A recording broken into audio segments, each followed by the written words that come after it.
মসজিদে এসে দেখি তারাবি শুরু হয়ে গেছে, এখন ফরজ আদায় করব নাকি তারাবির সাথে ফরজ নিয়ত করবেন? খুবই গুরুত্বপূর্ণ কথা, শুনেন শুনেন। আমাদের দেশের লোকেরা মানে অনেক কিছুই আমরা জানি না, জানতে চাইও না।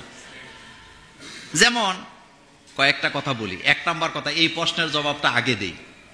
মসজিদে এসে আপনি দেখলেন একটা লোক নামাজ পড়তেছে, সে ফরজ পড়তেছে নাকি সুন্নত পড়তেছে আপনি জানেন না। এই লোকের পিছনে আপনি দাঁড়ায়া নামাজ পড়তে পারবেন নাকি পারবেন না? বলেন তো দেখি, জানা আছে কিনা? পারবেন নি? কথাটা আবার ক্লিয়ার করি, আমার দিকে তাকান। আমি নফল নামাজ পড়তাছি, আপনি ফরজ পড়বেন, আপনি জানেন না আমি ফরজ পড়ি না নফল পড়ি, তা আপনি নিয়ত করছেন আমারে ইমাম বানায়া জামাত করবেন। এখন আপনি পেছন থেকে আমাকে একতেদা করে মানে নামাজ শুরু করলেন। আমি যদি নফল পড়ি, আপনি যদি ফরজ পড়েন, নামাজ হবে নাকি হবে না? জোশের ঠেলায় কই না, না জানলে চুপ থাকা ভালো। বলেন নামাজ হবে এই পক্ষে কে কে আছেন? হাত তোলেন। নামাজ হবে কে কে আছেন? হাত তোলেন, হাত নামান। নামাজ হবে না এই পক্ষে কে কে আছেন? হাত তোলেন। এবার হাত না, তিন দল। দেখছেন কত চালাক? বেশিরভাগ লোক হাতই তুলছে না, কোনোটা তিনে কয় মোল্লা ভাই যেদিকে আমরা যাবো সেদিকে। এবার হ্যাঁ, এই জন্যই বলছি গুরুত্বপূর্ণ কথা।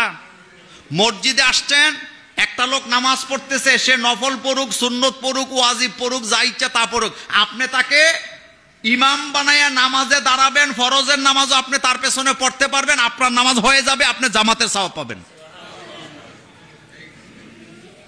তারাবি নামাজ চলতেছে, চলুক, আপনি আসছেন, আপনি ফরজের নিয়ত করবেন। কিসের নিয়ত করবেন? ফরজের নিয়ত করবেন। তারা 2 রাকাত পরে সালাম 2 রাকাত, আপনার সমস্যা নেই, আপনি বাকি 2 রাকাত দাঁড়ায় পড়বেন। এইটা ইসলাম। কিন্তু এত সুন্দর একটা মাসালা বলতে পারলেন না, জিজ্ঞেস তো করেন নাই কোনোদিন ব্যাপারটা।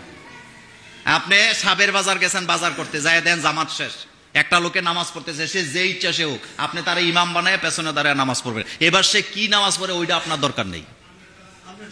হ্যাঁ, আপনারটা আপনি ফরজ, আপনি নিয়ত করবেন, আপনি যেভাবে পড়বেন ঠিক সেভাবে আপনি আল্লাহ আপনাকে জামাতে সওয়াব দান করে দিবে। এবার আসেন, ইমাম সাহেব এখানে দাঁড়ায় নামাজ পড়তেছে, লোক ছিল কম, কিন্তু এক পর্যায়ে লোক জামাতে বেশি হয়ে গেছে। এখন ইমাম কি এখানে থাকবে না সামনে চলে যাবে? যদি যায় আপনারা তো কবেন আইটা নামাজ পড়েও। ইমাম যখন বুঝবে যে নামাজের লোক বেশি হয়ে গেছে, ইমাম এখন কোথায় যাবে? আর পেছন থেকে একজন আইসা, কিন্তু না, উনি যে নিয়ত করছে পাথরের মতো, উনি আর এখান থেকে লড়তে পারবে না, লড়লে নামাজ হবে না। তো তুমি নামাজ বুঝছো নি মিয়া?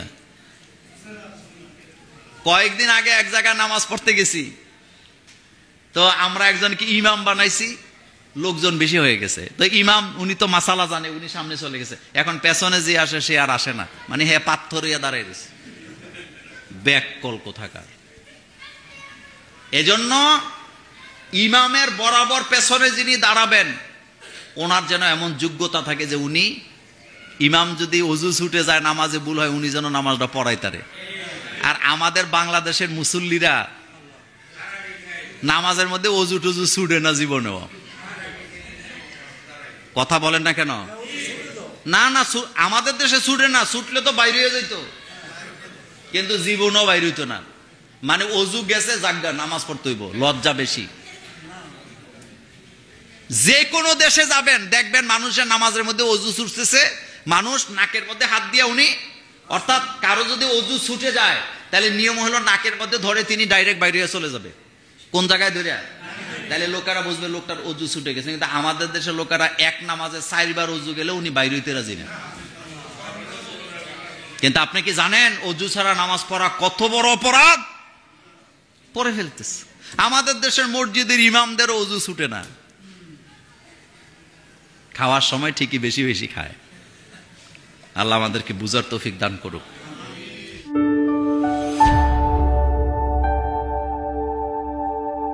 Islamic Tone 24, in charge of the Ghetto.